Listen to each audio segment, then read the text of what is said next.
Assalamualaikum warahmatullahi wabarakatuh. Alhamdulillahi rabbil alamin. Wal 'aqibatu lil muttaqin. Asyhadu an la ilaha illallah wahdahu la syarika lah. Wa asyhadu anna Muhammadan 'abduhu wa rasuluh. Sayyidul insi wal bashar. Allahumma shalli wa sallim wa barik ala Muhammadin wa ala alihi wa sahbihi wa man tabi'ahum bi ihsanin ila yaumiddin, amma ba'd. Fa inna asdaqal hadithi kitabullah wa khairul huda huda Muhammadin sallallahu alaihi wasallam wa syarrul umuri muhdatsatuha wa kullu muhdatsatin bid'ah wa kullu bid'atin dhalalah wa kullu dhalalatin finnar. Teman-teman dimanapun berada, alhamdulillah,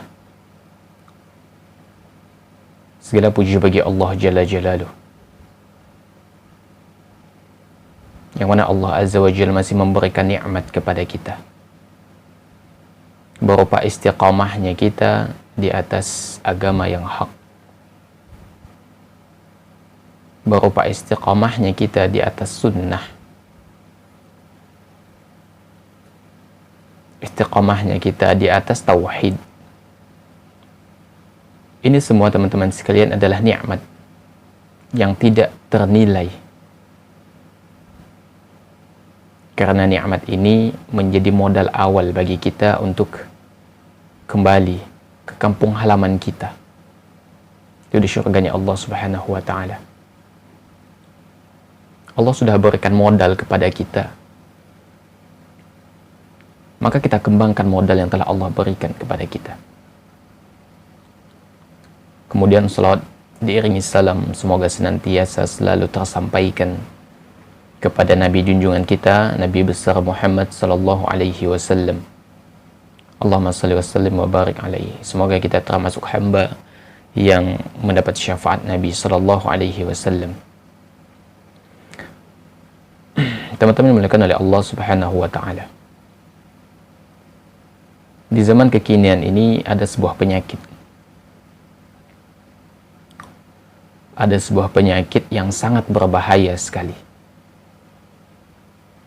di mana penyakit ini juga mulai menjangkit umat Islam. Apa itu? Yaitu penyakit yang sangat berbahaya, penyakit yang dinamakan Islamophobia. Jadi penyakit ini bukan hanya menjangkit orang-orang yang di luar Islam, namun juga ikut menyerang umat Islam itu sendiri. Terkadang kita menganggap bahwa syariat kita ini keras. Terkadang juga ada yang menganggap syariat kita ini biadab. Dan ini adalah di antara bentuk daripada Islamophobia. Teman-teman dimuliakan oleh Allah Subhanahu wa ta'ala. Istilah Islamophobia sendiri bukanlah sesuatu yang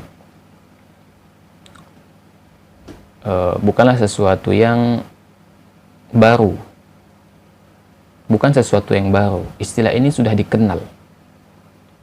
Bahkan sejak tahun 80-an istilah ini sudah mulai dikenal, teman-teman sekalian. Iya.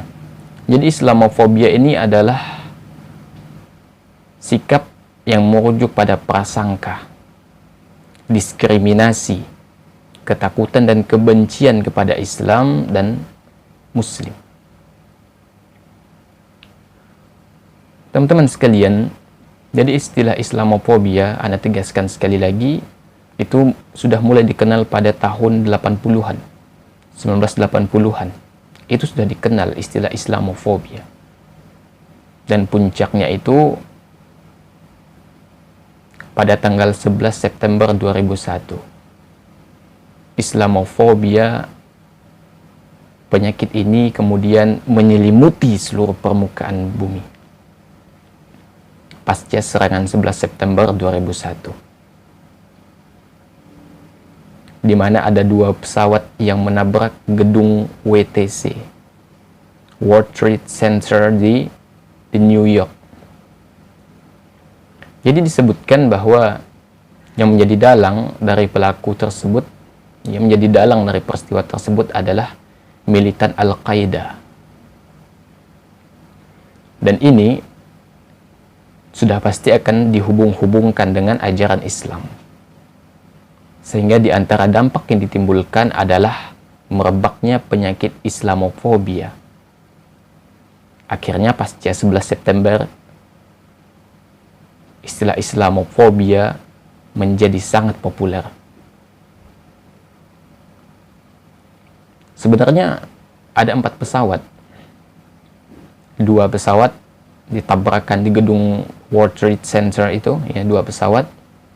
1 pesawat lagi menabrak gedung Pentagon, dan 1 pesawat lagi menuju Gedung Putih. Namun yang umumnya orang ketahui itu tadi yang 11 September, yang pesawat yang menabrak gedung WTC. Teman-teman dimuliakan oleh Allah Subhanahu wa taala. Tentu ketika pelakunya adalah seseorang yang mengaku muslim, maka tak ayal jika peristiwa ini dihubung-hubungkan dengan ajaran Islam. Maka sejak peristiwa 11 September ini, orang mulai takut. Yang takut semakin takut.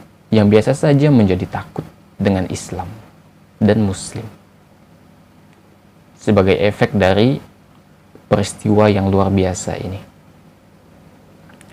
Teman-teman sekalian, terlepas dari berbagai spekulasi para ahli terkait adanya campur tangan pihak pemerintah terhadap peristiwa ini, terlepas dari itu, maka yang bisa dipastikan akan mendapatkan dampak dari peristiwa ini adalah Muslim sendiri. Bagaimana nanti perlakuan orang-orang kepada Muslim, bagaimana nanti perlakuan saudara-saudara kita dalam beribadah di sana, di seluruh dunia, iya. Maka label radikal, label teroris pun semakin dominan melekat pada Islam. Teman-teman dimuliakan oleh Allah Subhanahu wa taala. Islamofobia sendiri pada umumnya penyakit ini menyerang orang yang berada di luar Islam. Pada umumnya. Dan kita katakan hal ini wajar. Kenapa demikian? Karena mereka yang taunya Islam itu sebagaimana yang dikabarkan di dalam media. Ya. Dan media selalu mengangkat sisi kelam, selalu mengangkat sisi negatif dari Islam. Ya. Yang mereka angkat itu selalu sisi negatif dari Islam, yang kalau presentasinya dari jumlah secara keseluruhan paling hanya 0,0 sekian persen saja yang melakukan perbuatan-perbuatan yang dinilai sebagai tindakan terorisme dari jumlah umat Islam secara keseluruhan. Namun sangat disayangkan, hanya karena 1-2 orang saja akhirnya digeneralisasi bahwa umat Islam secara keseluruhan seperti ini.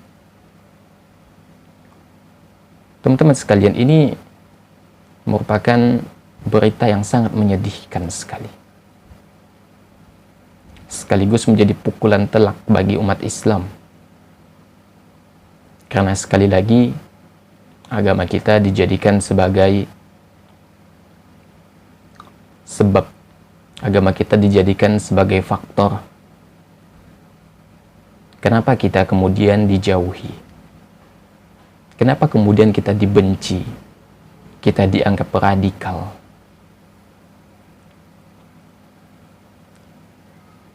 Namun yang lebih parahnya, dan ini sangat disayangkan sekali, penyakit ini tidak hanya menyerang orang yang berada di luar Islam saja, namun turut juga menyerang umat Islam. Sehingga apa yang terjadi? Seseorang yang mengaku muslim namun dia sendiri takut dengan ajaran agamanya sendiri. Tentu ketika seorang muslim kemudian dia diserang oleh penyakit yang bernama Islamofobia ini sangat berbahaya. Iya. Bagi orang yang awam, yang tidak pernah belajar Islam, tentu akan mudah terserang penyakit Islamofobia karena dia tidak mengenal agamanya. Orang yang di luar Islam yang Islamofobia mungkin takut kepada Islam karena mereka tidak mengenal. Makanya ada sebuah istilah, tak kenal maka tak sayang. Kalau ingin kenal, ya, maka kenalan. Pelajari maksudnya. Maksud kami pelajari. Maka kebanyakan penyakit Islamofobia ini sendiri menyerang orang yang sudah belajar Islam. Namun bukan berarti yang sudah belajar Islam akan terlepas dari penyakit ini, tidak. Justru ada juga yang dianggap sebagai ulama, namun dia juga terkena penyakit Islamofobia. Sehingga di dalam dakwahnya dia senantiasa bukannya menyampaikan nilai-nilai Islam, mengajak orang lain untuk melakukan ketaatan, tapi justru mengajak orang lain untuk menjauhi nilai-nilai Islam. Dan kita lihat teman-teman sekalian, banyak sekali contohnya. Ya, banyak sekali contohnya. Ada seseorang yang dianggap da'i, kemudian menjustis, menghukumi setiap yang berjenggot, ya, setiap yang cingkrang, setiap yang bercadar, itu ciri teroris. Jika yang mengatakannya itu adalah seorang muslim, maka dia sudah mulai terserang penyakit Islamofobia. Nanti kita akan lihat teman-teman sekalian apa saja dampak atau efek dari seorang muslim yang terserang penyakit Islamofobia.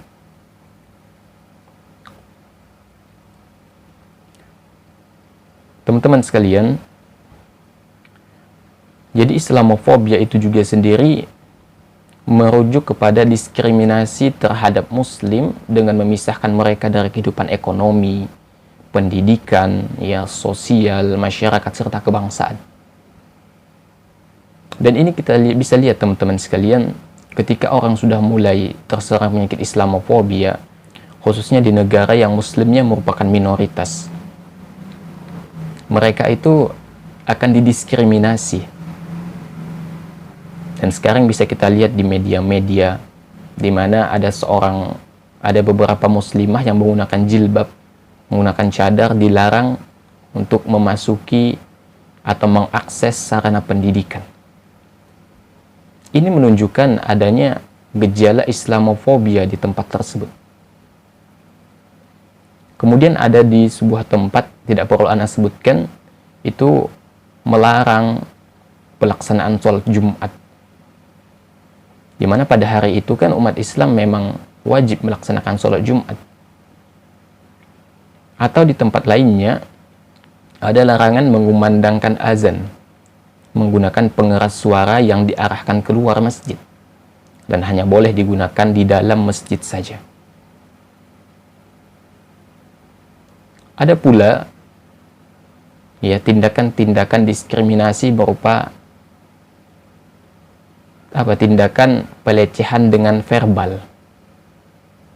Dan ini umum dialami oleh seluruh kaum muslimin yang merupakan minoritas di suatu wilayah. Maka kita katakan bahwa ketika seseorang itu mulai terjangkit penyakit Islamofobia, maka dengan mudahnya ia akan melecehkan Islam dan Muslim serta ajaran Islam secara keseluruhan. Karena dia menganggap Islam ini sebagai sumber daripada kerusakan, sumber dari radikalisme, sumber dari terorisme. Kita katakan bahwa hanya ada segelintir orang yang keliru di dalam memahami konteks ayat Al-Quran, ayat-ayat jihad, ayat-ayat tentang perintah membunuh, itu mereka salah fahami. Sehingga ketika mereka keliru dalam memahami, maka otomatis aplikasinya pun keliru. Iya. Makanya teman-teman sekalian, pentingnya kita menuntut ilmu syar'i. Makanya Nabi SAW mengatakan thalabul ilmi faridatun ala kulli muslim. Menuntut ilmu itu wajib bagi setiap muslim. Ya, dan di antara salah satu hikmahnya adalah agar kita tidak mudah terjatuh di dalam kesalahan. Kalau orang sudah berilmu, maka dia kecil kemungkinan akan terjatuh dalam kesalahan. Berbeda halnya dengan orang yang nggak mau menuntut ilmu agama. Maka dia akan mudah terjerumus dalam kesalahan. Nanti dia akan direkrut menjadi teroris dan lain sebagainya. Karena apa? Karena dia minim ilmu agama. Minim ilmu agama akhirnya dipengaruhi dan akhirnya terpengaruh karena minimnya ilmu agama. Maka penting untuk menuntut ilmu syar'i agar kita bisa membedakan mana yang hak, mana yang batil. Karena ada kebatilan yang disembunyikan melalui ayat-ayat Al-Quran dengan tujuan-tujuan tertentu. Ada oknum yang menyampaikan kebatilan yang dibungkus dengan ayat-ayat Al-Quran seolah-olah itu adalah kebenaran. Dan ini yang patut kita waspadai, teman-teman sekalian. Dan inilah diantara salah satu faktor kenapa ada orang yang ngebom, kenapa ada orang yang membunuh yang di luar Islam. Ini karena keliru dalam memahami, karena kebanyakan mereka itu latar belakangnya memang awam terhadap Islam. Ketika diajak dan merasa ini adalah sebuah kebenaran, akhirnya mereka pun tertarik. Kemudian mereka menjadi oknum teroris, ngebom di sana sini, ngebom di rumah ibadah. Dan perlu kita ketahui bahwa umat Islam yang melakukan itu hanya 0,0 sekian persen, dan itu pun hanya karena kekeliruan mereka. Bukan perintah Allah dan Rasulnya untuk mengebom dan lain sebagainya. Itu bukan perintah Allah dan Rasulnya. Teman-teman dimuliakan oleh Allah Subhanahu wa Ta'ala.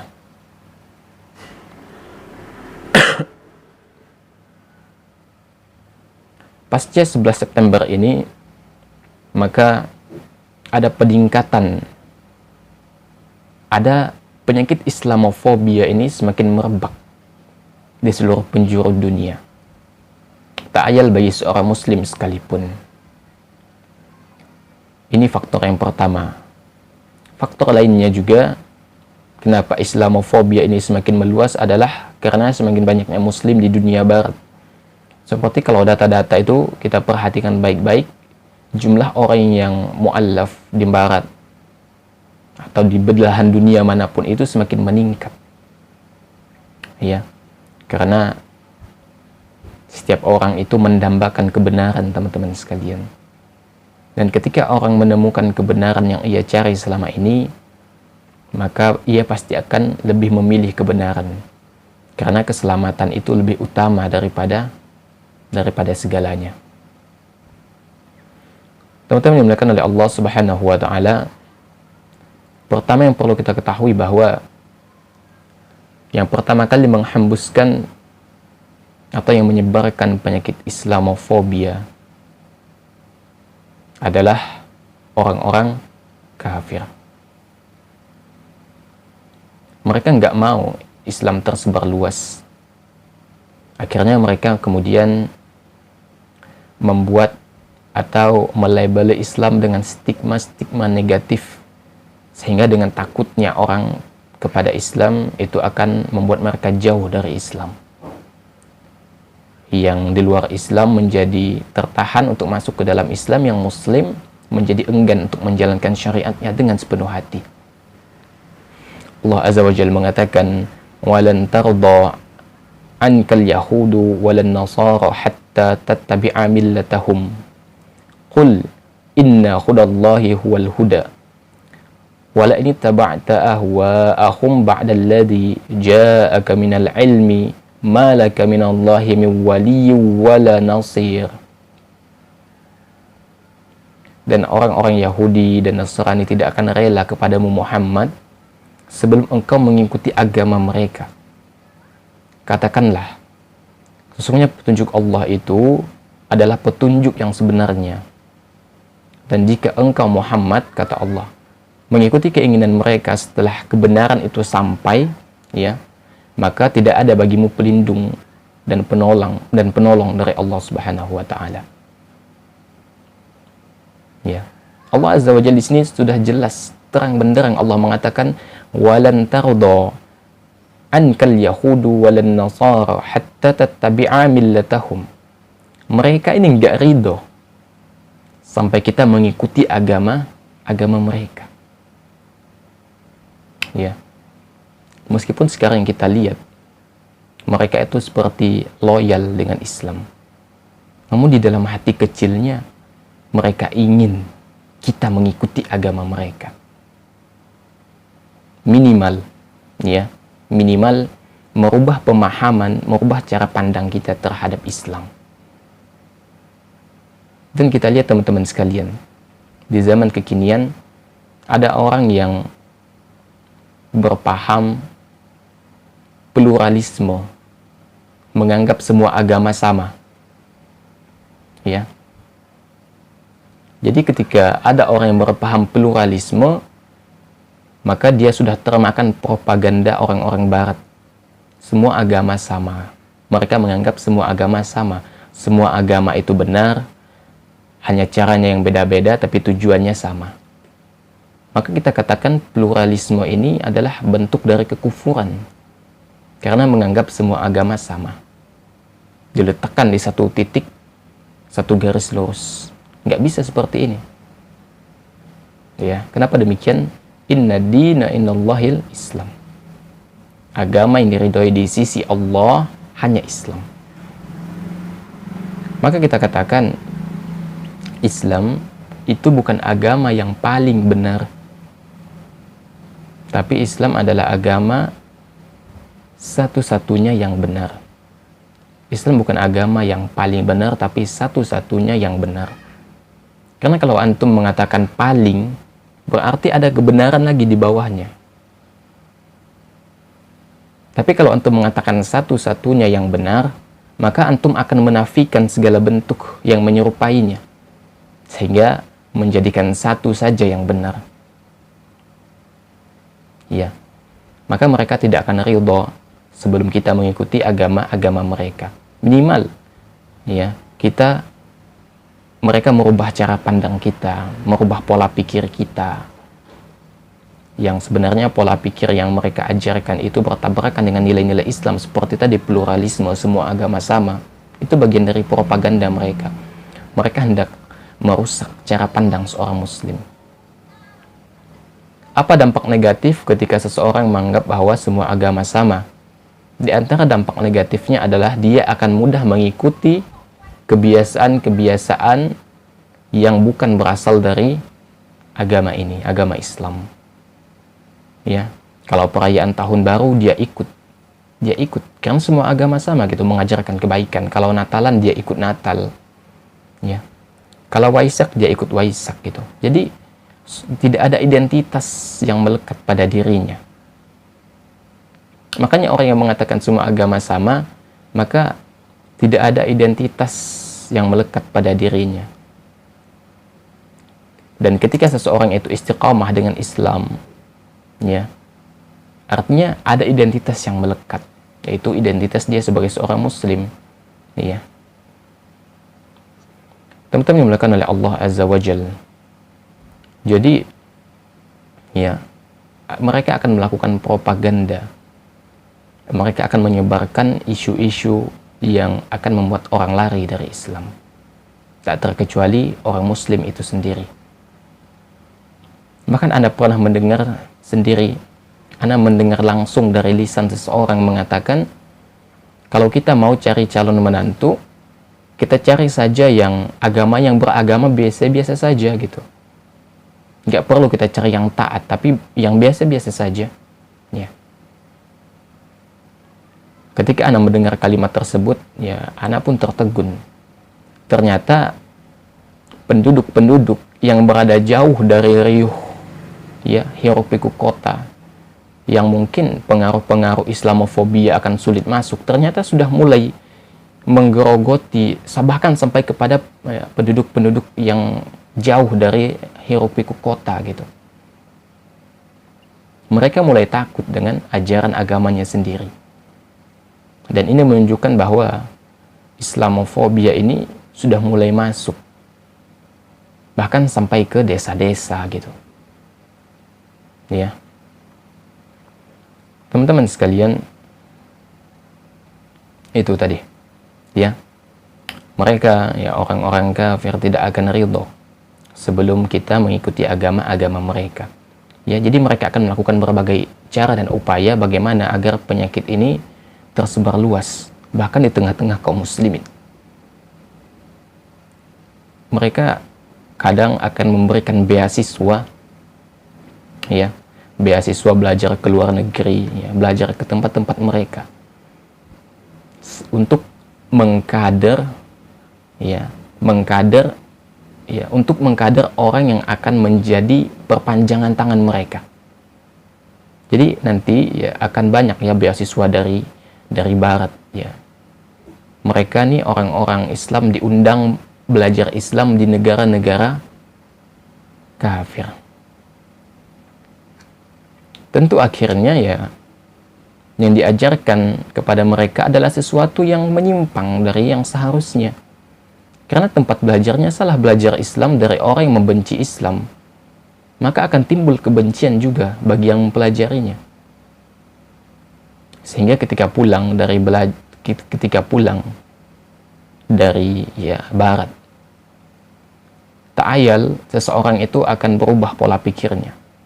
Dia akan menjadi pluralisme, menganggap semua agama sama, kemudian, ya, akan cenderung menghormati sesuatu yang seharusnya Islam memerintahkan kita untuk, ya, mengingkarinya. Atau dia menjadi sekuler, memisahkan agama dan masalah dunia. Semua orang boleh bicara, semua orang boleh menghukumi. Ini diantara bentuk kerusakan, ya. Dan ini gencar dilakukan oleh orang-orang kafir. Karena mereka memang tidak akan ridho sebelum kita mengikuti agama mereka, minimal mengikuti pola pikir mereka, minimal. Teman-teman yang dimuliakan oleh Allah Subhanahu wa taala, ketahuilah bahwa diutusnya Rasul sallallahu alaihi wasallam adalah rahmat bagi seluruh manusia. Artinya Islam ini adalah agama yang membawa kedamaian, menyebarkan kasih sayang, ya. Allah Azza wa Jalla mengatakan, "Wa ma arsalnaka illa rahmatan lil alamin." Tidaklah kami mengutus engkau Muhammad melainkan sebagai rahmat bagi seluruh alam. Dan Nabi sallallahu alaihi wasallam juga mengatakan, "Ayyuhan nasu innama ana rahmatum muhdah." Wahai manusia, kata Nabi SAW, saya adalah rahmat yang dihadiahkan oleh Allah Azza wa Jalla. Iya.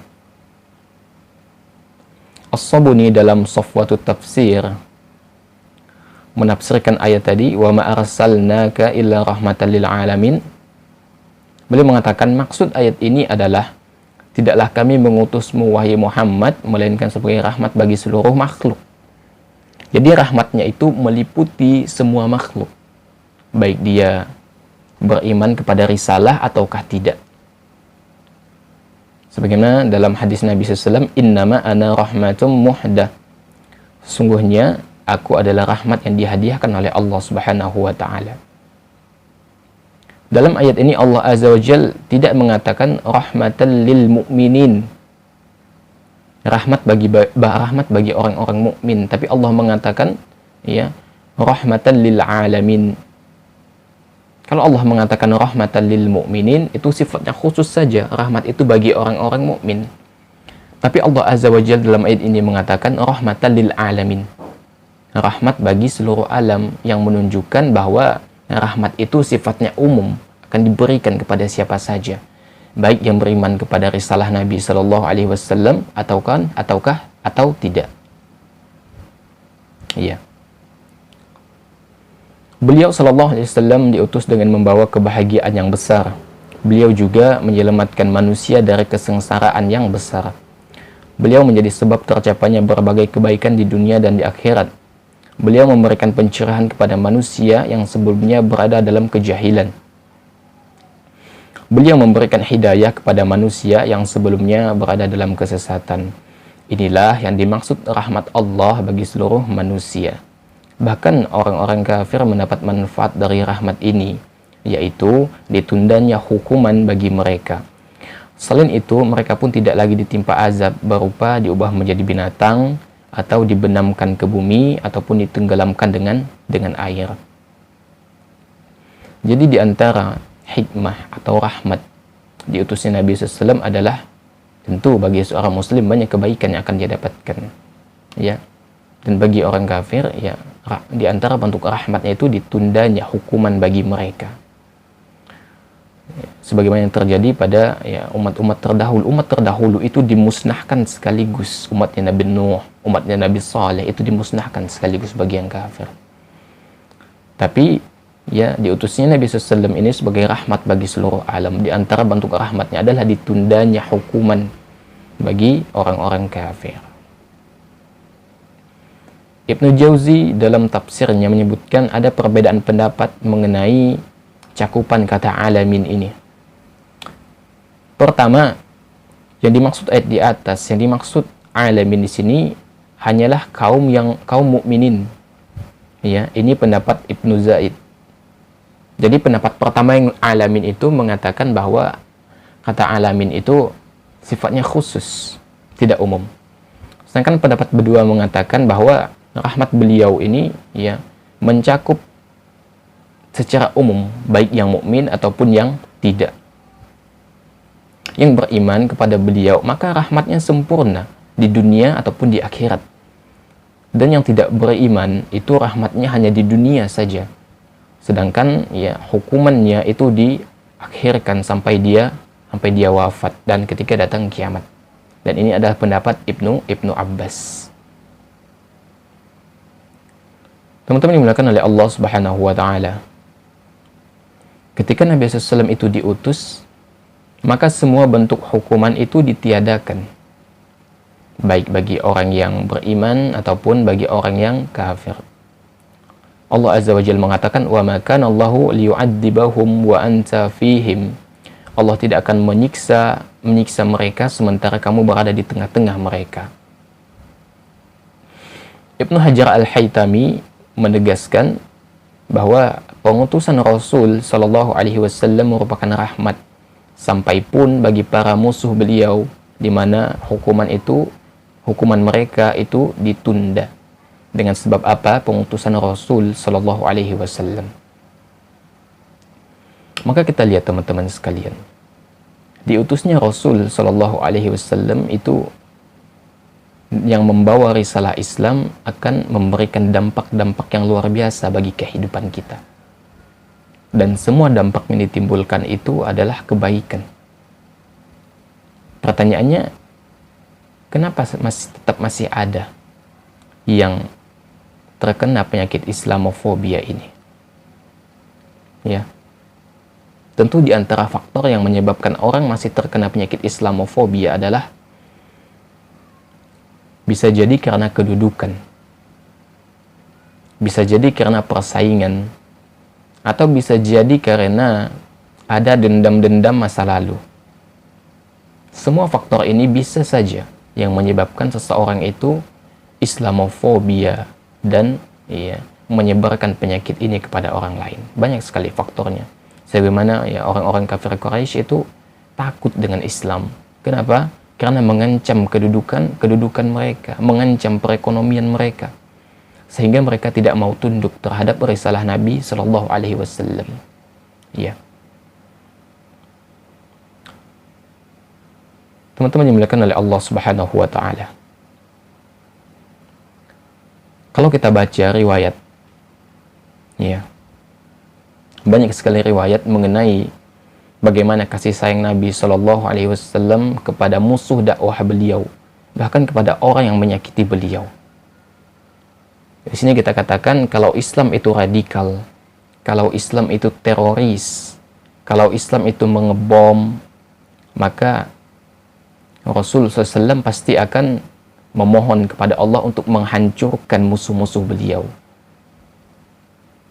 Rasul SAW pasti akan meminta Allah Azza wa Jalla agar menghancurkan musuh dakwah beliau.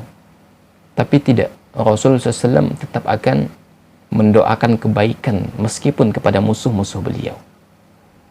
Ya. Masih teringat di benak kita bagaimana dakwah Nabi SAW ketika berdakwah ke Taif bersama Zaid bin Harithah.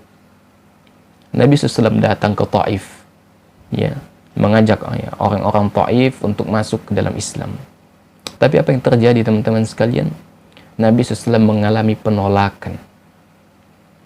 Dan penolakan itu baik dari yang mulai yang kecil sampai tetua-tetua mereka itu menolak dakwah Nabi SAW. Dan lebih parahnya, mereka kemudian mengusir Nabi SAW dan sambil melempari beliau dengan batu.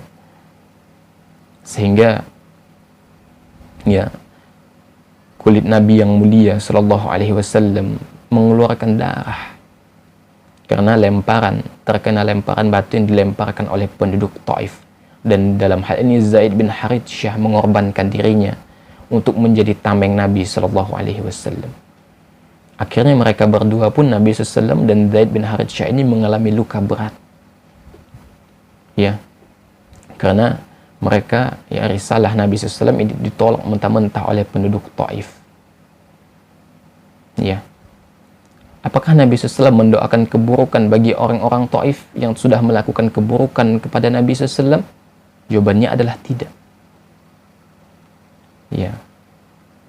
Beliau SAW ini mengalami penolakan dan pulang ke Mekah dalam kondisi sedih. Dan Aisyah pernah bertanya kepada Nabi SAW. Kata Aisyah itu, apakah engkau pernah mengalami satu hari yang lebih berat dibandingkan dengan saat perang Uhud? Lalu kata Nabi SAW, aku telah mengalami penderitaan dari kaummu. Penderitaan yang paling berat yang pernah aku alami, kata Nabi SAW, yaitu saat Aqabah. Saat aku menawarkan diri kepada Abdi Yalil bin Abdi Kulal, tetapi dia tidak memenuhi permintaanku. Maka aku pun pergi dengan wajah bersedih dan tidak menyadari diri kecuali ketika di mana? Di Qarni As-Sa'alib. Lalu Nabi SAW mengangkat kepalanya, tiba-tiba di atas Nabi SAW itu ada awan yang sedang menaungi Nabi SAW. Tiba-tiba Nabi SAW melihat ada Jibril alaihissalam memanggil Nabi SAW, sesungguhnya Allah Azza wa Jal telah mendengar perkataan kaummu kepadamu dan penolakan mereka terhadapmu. Dan Allah Azza wa Jal telah mengirimkan malaikat penjaga gunung untuk engkau perintahkan melakukan apa saja yang engkau mau atas mereka. Lalu malaikat penjaga gunung ini memanggil Nabi SAW, mengucapkan salam, lalu mengatakan, Ya Muhammadu, in syi'ta an atbiqa alaihim akhsyabain. Wahai Muhammad, jika engkau mau, aku bisa menimpakan akhsyabain, yang ada di kota Mekah kepada mereka. Jadi malaikat penjaga gunung ini menawarkan bantuan kepada Nabi SAW. Kalau Nabi SAW perintahkan malaikat penjaga gunung ini untuk membinasakan penduduk Taif, Nabi SAW bisa memerintahkan hal tersebut. Maka malaikat penjaga gunung itu akan melakukan perintah Nabi SAW. Malaikat penjaga gunung itu akan mengangkat 2 gunung yang ada di Mekah, kemudian menimpahkan kepada penduduk Taif. Tapi subhanallah, akhlak Nabi SAW. Nabi tidak menginginkan penduduk Taif hancur begitu saja. Justru Nabi SAW mengharapkan kebaikan Allah, mengharapkan dari penolakan itu akan lahir pejuang-pejuang Islam, akan lahir orang yang akan turut menyebarkan Islam. Apa kata Nabi SAW? Faqala Nabi SAW, bal arju an yukhrijallahu min aslabihim man ya'budullaha wahdahu la yusyriku bihi syai'a. Rasul SAW menjawab, tidak, kata Nabi SAW. Namun aku berharap supaya Allah Azza wa Jal melahirkan dari anak keturunan mereka orang-orang yang beribadah kepada Allah Azza wa Jal, tidak mempersekutukannya dengan apapun. Subhanallah, akhlak mulia Nabi Sallallahu Alaihi Wasallam. Bagaimana teman-teman sekalian, Nabi SAW dalam kondisi terpukul, tubuhnya dipenuhi dengan luka, ya, tentu sakit fisik, ya, fisiknya begitu sakit dan lemah. Kemudian ditawarkan bantuan untuk, ya, menghancurkan orang yang sudah menyakiti Nabi SAW. Tapi Nabi SAW menolak bantuan itu dan lebih memilih mendoakan kebaikan bagi orang-orang Taif. Tidak ada orang yang memiliki akhlak setinggi ini, teman-teman sekalian.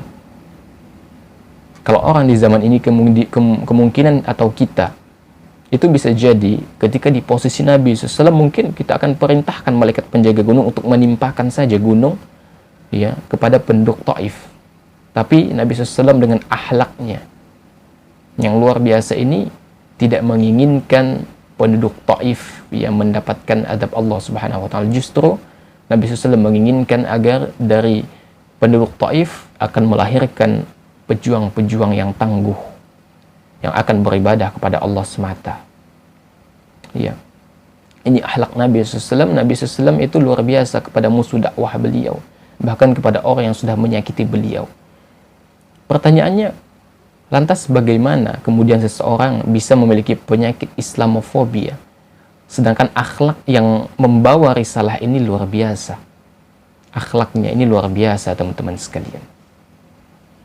Kemudian dalam riwayat Imam Al-Bukhari itu ada sebuah riwayat dari Anas bin Malik radhiyallahu anhu bahwa ada seorang anak Yahudi yang sakit. Disebutkan dalam riwayat bahwa anak Yahudi ini adalah seorang pembantu Nabi Shallallahu Alaihi Wasallam yang jatuh sakit.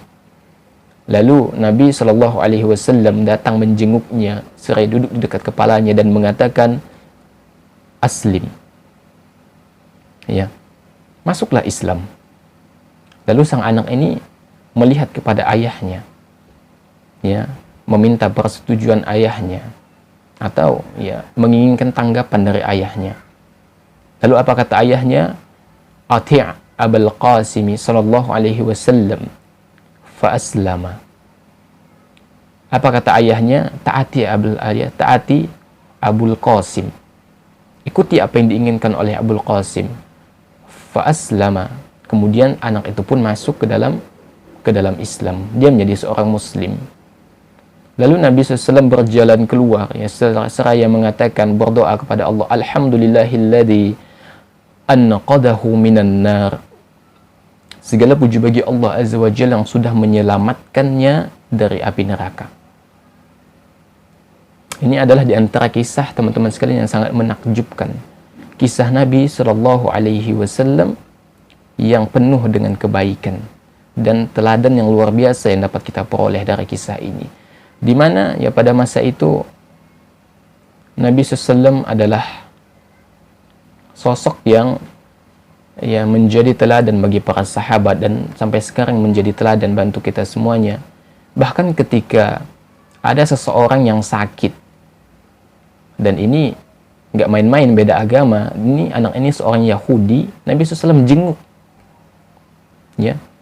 Maka dalam hal ini berbuat baik kepada orang yang berada di luar Islam itu boleh dan sangat dianjurkan, namun tetap memperhatikan konteks atau, ya, aturan-aturannya, tidak dalam segala hal, hanya pada hal-hal yang bersifat duniawi saja. Nabi SAW di sini menjenguk anak seorang Yahudi yang sakit, ya. Maka subhanallah, ternyata ini menjadi sebab hidayah menyapa sang anak, dan ayahnya pun ridho anaknya memeluk Islam. Ya, maka ini diantara salah satu hikmah kenapa kalau ada yang sakit, ya, maka kita jenguk, ya. Kita jenguk yang non muslim sakit, kita punya kenalan sakit, kita jenguk. Dan kita berharap itu menjadi sumber hidayah bagi mereka. Ya. Maka ini adalah di antara contoh akhlak yang mulia yang diajarkan oleh Nabi Sallallahu Alaihi Wasallam. Nabi SAW tetap mengharapkan kebaikan. Siapapun orangnya, Nabi SAW akan mengharapkan kebaikan bagi orang tersebut. maka benar Allah Azza wa Jal memuji Nabi SAW, wa innaka la'ala khuluqin azim, sesungguhnya engkau, kata Allah, berada di atas akhlak yang agung. Karena tidak ada yang mempunyai akhlak yang mulia semulia akhlaknya Nabi SAW, eksklusif. Iya. Lihat bagaimana akhlak Nabi SAW kepada orang-orang yang mungkin membenci Nabi SAW, bahkan yang berbeda. Kalau ada yang mengatakan Islam itu radikal, maka seharusnya yang dilakukan oleh Nabi SAW itu membunuh sang anak dan membunuh ayahnya. Tapi Nabi SAW tidak melakukan hal tersebut, karena akhlak mulianya Nabi SAW. Maka sangat bertolak belakang sekali dengan orang yang di dalam hatinya ada penyakit Islamofobia, yang mengatakan Islam itu radikal, Islam itu membunuh, Islam itu penjajah.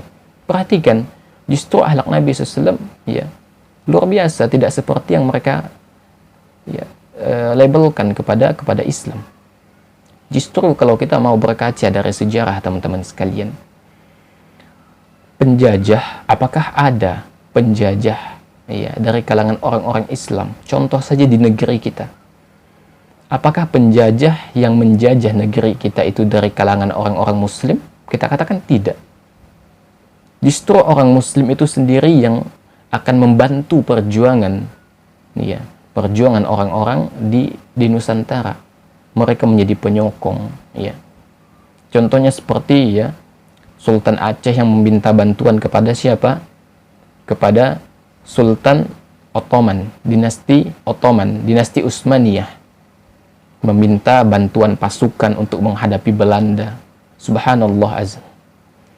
Kalau sekarang kita membenci Islam, maka sama seperti kita juga membenci pahlawan kita. Karena banyak orang-orang Muslim yang dianggap negatif, bahkan di Indonesia pun ternyata di dalam catatan sejarah mereka juga turut di dalam memperjuangkan kemerdekaan negara kita. Dan subhanallah, tidak ada penjajah yang beragama Muslim, yang beragama Islam, tidak ada, teman-teman sekalian. Dan berbanding terbalik, ketika seseorang itu, ketika Muslim itu merupakan minoritas, maka mereka akan mendapatkan perlakuan diskriminatif luar biasa, subhanallah. Banyak sekali mereka akan dihalang-halangi untuk mengakses sarana pendidikan, kesehatan, sarana umum lainnya. Mereka akan didiskriminasi, mereka tidak akan dilayani dengan baik. Tapi berbeda terbalik ketika Muslim yang menjadi mayoritas, hak minoritas tetap akan diberikan. Dan ini fakta. Silahkan antum baca di berita-berita. Ini fakta. Ketika Muslim yang menjadi mayoritas, maka yang minoritas tidak akan diganggu sama sekali. Bahkan ketika di masa-masa emas Islam dulu, ketika menguasai suatu wilayah, maka kalau ada orang yang melawan, itu baru yang dilawan. Nabi SAW melarang untuk membunuh anak-anak, untuk membunuh orang tua, membunuh wanita. Nabi SAW melarang menghancurkan rumah ibadah. Tapi yang menyerang itu tetap diserang balik, karena itu bentuk pertahanan. Tapi bagi orang yang lemah, Nabi SAW tidak akan berikan perlawanan. Pertanyaannya, di mana sisi radikalnya? Nggak ada sama sekali sisi radikal yang tampak dari akhlak Nabi SAW. Berbeda terbalik ketika yang menjajah itu adalah orang-orang kafir. Ketika yang dijajah itu negara Islam, maka akan diberangus semuanya. Wanita-wanitanya itu dinodai, kehormatannya rumah ibadah. Al-Quran itu akan dimusnahkan sudah. Ulamanya dibunuh. Atau paling tidak mereka dipaksa untuk meninggalkan Islam. Ini fakta, teman-teman sekalian. Silahkan antum cek ketika Islam berkuasa di Spanyol, di Andalusia. Ketika Islam mulai masuk, apakah Islam menghancurkan rumah ibadah, menghancurkan gereja, menghancurkan rumah ibadah lainnya? Tidak. Pasukan hanya menyerang orang yang menyerang. Tapi bagi orang yang tidak menyerangnya tidak diserang, gitu. Dan subhanallah ketika Islam berkuasa, ya, maka aman. Setiap orang itu menjalankan keyakinannya, tidak dipaksa untuk masuk ke dalam Islam, karena Allah Azza wa Jalla mengatakan la ikraha fid din, enggak ada paksaan masuk ke dalam Islam. Engkau tetap akan menjalankan ajaran agama sesuai dengan ajaran masing-masing, enggak diganggu sama sekali, haknya tetap dipenuhi. Ketika ia bersengketa dengan seorang muslim, tetap timbangan keadilan ini tetap berlaku. Tidak condong kepada muslim, tidak condong kepada yang non-muslim, tetap seimbang gitu. Tapi berbeda terbalik ketika wilayah Islam diduduki oleh orang-orang kafir. Berbeda terbalik. Masjid-masjid dihancurkan, kitab-kitab dibakar semuanya. Ya, bahkan orang-orang di Spanyol, ya, yang muslim itu diusir. Ada dua pilihan, keluar dari Spanyol, keluar dari Andalusia, atau kembali ke agama mereka sebelumnya. Berbeda halnya ketika Islam yang berkuasa. Pertanyaannya, siapa yang radikal? Ya. Jangan sampai yang memberikan stigma radikal ternyata dia sendiri yang radikal. Maka kita harus berhati-hati di dalam memberikan stigma. Bahkan Rasul SAW melarang menyakiti tawanan. Pada umumnya dalam perang itu, ya, pasukan yang menang itu akan memiliki tawanan. Dan pada umumnya orang itu akan menyakiti tawanannya, atau bisa saja dijadikan budak, dijadikan pembantu gitu kan. Tapi tidak bagi Nabi Shallallahu Alaihi Wasallam. Rasul SAW melarang menyakiti tawanan perang. Apa kata Nabi SAW? Man la yarhamin nasa la yarhamuhullahu azza wa jal. Barang siapa yang tidak menyayangi sesama manusia, Allah Azza wa Jal pun tidak akan menyayanginya. Jadi ketika, ya, pasukan muslim yang menang perang, mereka punya tawanan, mereka tidak akan menyakiti tawanan perang. Bahkan justru tawanan perang itu akan lebih diutamakan dari diri seorang muslim sendiri. Dan kita lihat tercatat dalam rekaman sejarah, catatan sejarah yang kisah yang sahih tentunya, bagaimana perlakuan para sahabat atas amanat Nabi SAW kepada para tawanan. Mereka akan diberikan makanan terbaik, ya, yang tidak punya pakaian dikasihkan pakaian. Ada juga sebagian yang dibebaskan, tidak disakiti sama sekali, tidak dijadikan budak, ya. Dan subhanallah ternyata, ya, ini bisa menjadi sebab datangnya hidayah. Dengan sebab akhlak yang indah ini, itu menjadi hidayah bagi mereka. Maka subhanallah dengan kelembutan, yang keras pun akan menjadi cair, menjadi luluh.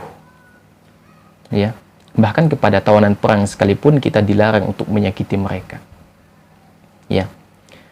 Lantas di mana sisi radikalnya Islam? Nggak ada sama sekali, teman-teman sekalian.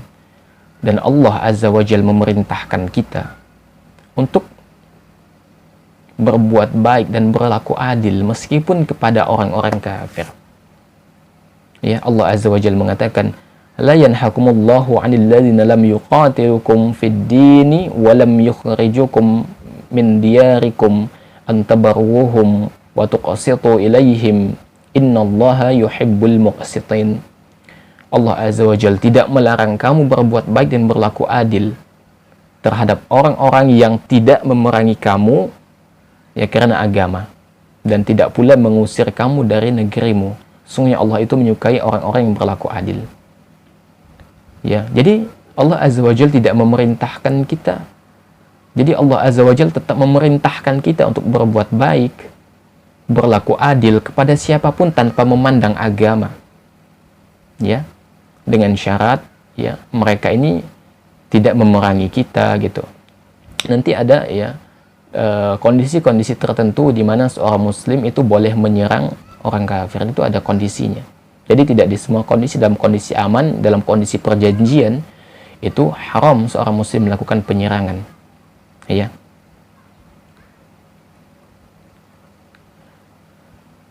Maka teman-teman sekalian, ya, Seorang muslim yang terjangkit penyakit Islamofobia akan sulit dalam meraih ketakwaan.